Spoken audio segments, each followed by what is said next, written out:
तो आजिका डेट्रे आपड़ जब भावुं गोटे जर्सी गाई बा हॉलिस्टाइन गाईर फार्म करने तो वीडियो को शेष पर्यटन देखूँ गाई फार्म में केते लाभ अच्छी कौन क्षति अच्छी आउ कौन कौन सब नुआ करी गाई फार्म कले शिखा पड़ी थाए तो वीडियो रे सब कंप्लीट इनफॉरमेशन मुझे तो यही भाया फार्मिंग रिलेटेड वीडियो देखिए सब बेले हम चैनल को जब आप सब्सक्राइब करना सब्सक्राइब कर दिंतु एवं घंटी चिन्ह को दबाई ऑल उपर दबाई दिंतु। आपण जदि नुआ करी जर्सी हेउ बा हॉलिस्टाइन गाईर फार्म आरंभ करने को भावुंट नहले घरे 4-5टी जर्सी गाई रखी घरर खर्च मेटाइबा को भावुंट हेले आपणकर गाई गोरु रखिबार अभिज्ञता नहीं तो आपण कौन करेंगे। मु जड़े 12 वर्षर अभिज्ञ चाषी देसी गाई मु 7 वर्ष पालन करिछि और जर्सी गाई 5 वर्ष पालन करिबारे मोर अभिज्ञता रही। मोर अभिज्ञतारू मु कहूँ आपण आग बहुत हैरान हो जाबार संभावना अच्छी। वीडियोटी को शेष पर्यटन देखूँ जमा भी वीडियो को आगक कर देखिए ना। वीडियो संपूर्ण देखि सारिबा परे बुझीपारे जे मु एमिति काहेकि कहूली। तो देसी गाई और जर्सी गाई मध्य आकाश पातालर फरक रही।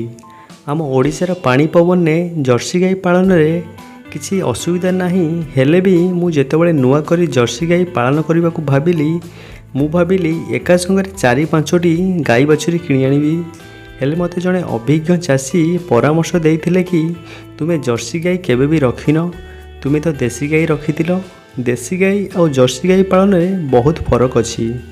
मु तांको कहली जे गाई तो गाई पुणी देसी गाई कौन और जर्सी गाई कौन, या भितर फरक कौन। मु कहा कथा शुणिबिनी, मु एका संगे 4-5टी गाई आनिबी। से मते कहिथिले जे मोर दीर्घ 15 वर्षर अभिज्ञता अच्छी, मो कथा मान नहले बहुत हैरान हो जिवो। तमे प्रथमे गाई गोरुंको लालन पालन और रोग वैराग्य को चिन्हिबा पई प्रथमे गोटे बा 2टी जर्सी बा हॉलिस्टाइन बाछुरी पालन कर। 2-3 वर्ष भितर गाई बाछुरी जन्म कला पर्यंत तुमर किछिटा अभिज्ञता हो जिवो। तापर तुम अधिक गाई रखिले चलिबो कहीं तुम सेते बेलू किछिटा अभिज्ञता हो जाइथिबो। जर्सी और हॉलिस्टाइन गाई को जीवन सारू पत्र रे पानी भली। ओइसा भल थे खाऊे पीऊे आउटी को कौन हेबो ठक ठाक पड़ी मरीजे। आउ एमानकु भी रोग वैराग टिके जल्दी लगी जाए, देह मुंड प्राय समय भल रुहे ना।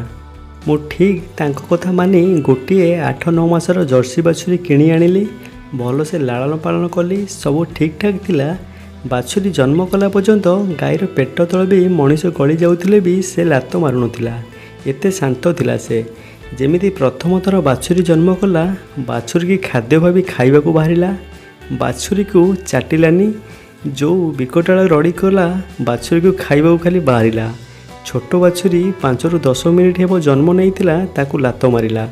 किंतु मते से अभिज्ञ चाषी जनक कहिथिले जे तुम सहित भी एमिति होई पारे, मने रख मु जहाँ कहूँ ठीक सही परी करिबो, गाई बाछुरी की स्नेह करिबो और क्षीर पियाइबो।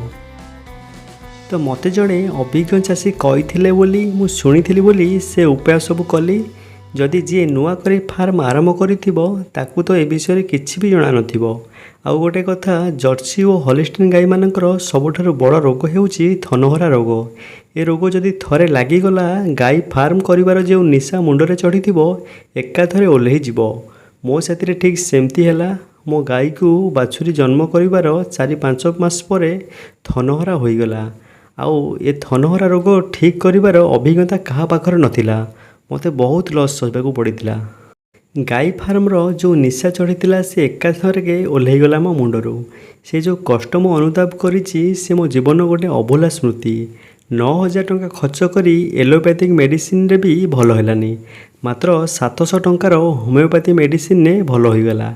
एबे आउ थनहरा रोग को मोर डर नाही। सेतिपाई जर्सी गाई बा हॉलिस्टाइन गाई फार्म जदि आपण आरंभ करने को चाहूँगी, प्रथमे आपण गोटे बा 2टी बाछुरी पालन करी 2-3 वर्षर अभिज्ञता हैला परे अधिक करी गाई रखंतु। जदि आपणकर अभिज्ञता नथिबो एका संगे बहुत गुड़ा गाई बाछुरी रखिले मु ग्यारंटी दे कहूँ आपण लॉस सहिबे। तो ये इनफॉरमेशन टी केमिति लागिला आमको कमेंट्स निश्चय जणाइबा सहित गोपालन विषय रे अधिक वीडियो देखिबा पई आम चैनल को एपर्यंत सब्सक्राइब करि नथिले सब्सक्राइब करी वीडियोटी को लाइक करंतु एवं गोपालन रे केउ प्रकार असुविधार सम्मुखीन आपण हेउछंती आमको कमेंट्स रे जणाइले आम एहार प्रतिकार वीडियो खूब शीघ्र आम चैनल रे अपलोड करिवो।